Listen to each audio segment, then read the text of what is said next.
Following the collapse of the Bronze Age during the 12th century BCE, the Hellenic world entered a period known as the Greek Dark Ages. The Mycenaean Greece of old was no more, surviving only in memory of the subsequent generations. As the linear B-writing system ceased to exist around the same time, it was the oral tradition that eventually came to remember the Mycenaean past as the age of heroes, their glorious ancestors. Sometime during the late 9th or the early 8th century BCE, the ancient Greeks found literacy once again, this time in the form of the Greek alphabet, based on the Phoenician writing system. It was during these times that many of the ancient legends and traditions, which appear to have already been widespread knowledge by this time, were finally written down, eventually becoming a key component of the Hellenic culture and identity. As the Greek Dark Ages lasted for almost 400 years, the memory of the Mycenaean past was inevitably blurred with countless myths and legends of the great Achaean kings and heroes. On the island of Crete, the most famous myths told the story of the legendary king Minos and the monster Minotaur, which dwelled in a giant maze called the Labyrinth. From his capital Knossos, King Minos controlled the island of Crete and the surrounding sea in what the ancient Greek sources described as the world's first thalassocracy. This type of government, relying on sea domination, was likely a distant memory of the pre-Mycenaean past when the Minoan Cretans exercised hegemony over the Aegean Sea. However, although the ancient scholars dubbed the ancient Cretan civilization after King Minos, calling it the Minoan civilization, Minos himself did not belong to the Minoan period. Even the very term Minoan, being a modern invention, was unknown to both ancient Greeks and their predecessors. The people that we today call the Minoans were back in their day known simply as the Cretans.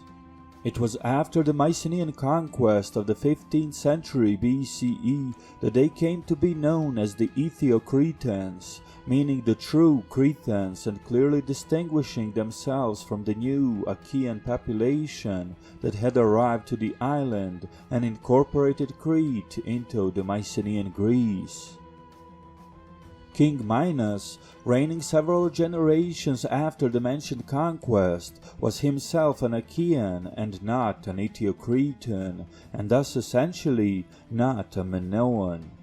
However, given the blurry memory that the later generations had of these early times, it is more than likely that many elements of both Mycenaean and earlier Minoan times were eventually mixed together, creating a myth of a tyrannical ruler that dominated the Aegean Sea and corresponding to that time when the region was clearly under the Mycenaean hegemony. So now the natural question is, were the later ancient Greeks aware of the Minoans, and if yes, to what extent? As the Eteocretans were still among the Cretan inhabitants by the archaic and even classical times, the glimpses of the old pre-Mycenaean Crete in fact did still exist. Those blurry memories were mirrored in an ancient Eteocretan ruler that reigned over Crete before it was inhabited by the Achaeans, and indeed corresponding to the Minoan period.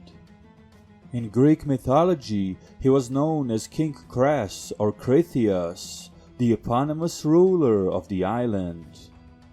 Eponymous kings were a well-known practice in Greek mythology, often referring to the original rulers of the distant past, whose real name was otherwise unknown or forgotten.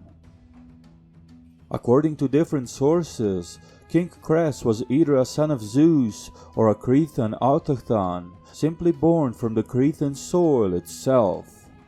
Likewise, his people, the Eteocretans, were all said to have sprung directly from the soil of Crete, and thus were the oldest inhabitants of the island. According to a Greek historian of the 1st century BCE, Diodorus Siculus, Kres was responsible for the greatest number of the most important discoveries made in the island, which contributed to the improvement of the social life of mankind. Besides these accomplishments, which were not really specified, not much is known about the reign of Kres, whose tale rather served as a distant memory of a civilization that was largely forgotten in centuries-long absence of the written records. Thus, it doesn't surprise that although being the first, King Kres is also the last autochthonous Cretan ruler in the mythological accounts. It was during the very reign of Kres that the Achaeans invaded the island and took Crete for themselves. The Achaean commander named Eteocretans was said to have been the leader responsible for the Cretan expedition.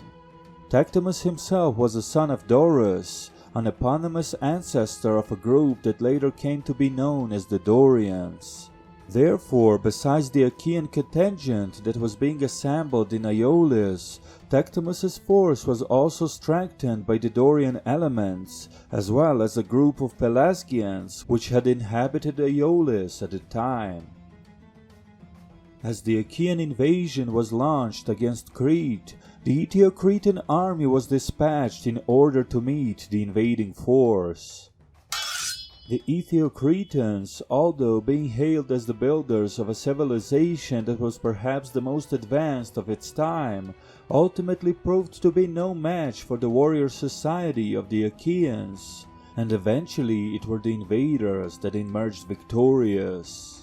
The fate of King Kres remains unknown, as he was either killed in action or subsequently forced to relinquish his throne.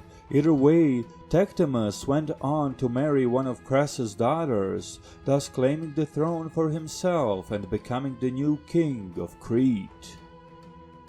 From this point on, Greek mythology records the new Cretan era, one dominated by the Achaeans, where the island of Crete became a part of a wider Mycenaean world, dominated by the great Achaean kings residing at the famed palace of Mycenae. Although it is highly unlikely that any of these mythological individuals took part in the historical Mycenaean takeover of Crete, it nevertheless proves that the memory of a great Cretan civilization, although heavily blurred by the numerous myths and legends, was indeed present among the subsequent generations, even surviving the fall of the Mycenaean Greece itself, and living on throughout the Dark Ages, until its remnants were finally written down with the appearance of the Greek alphabet. After all, the Eteocretans were still present on Crete, surviving through the classical and well into the Hellenistic times, preserving the memory and helping keep the legacy of their great Minoan ancestors. Please consider subscribing and sharing the video, as this is a one-person production and it greatly helps the visibility of the channel.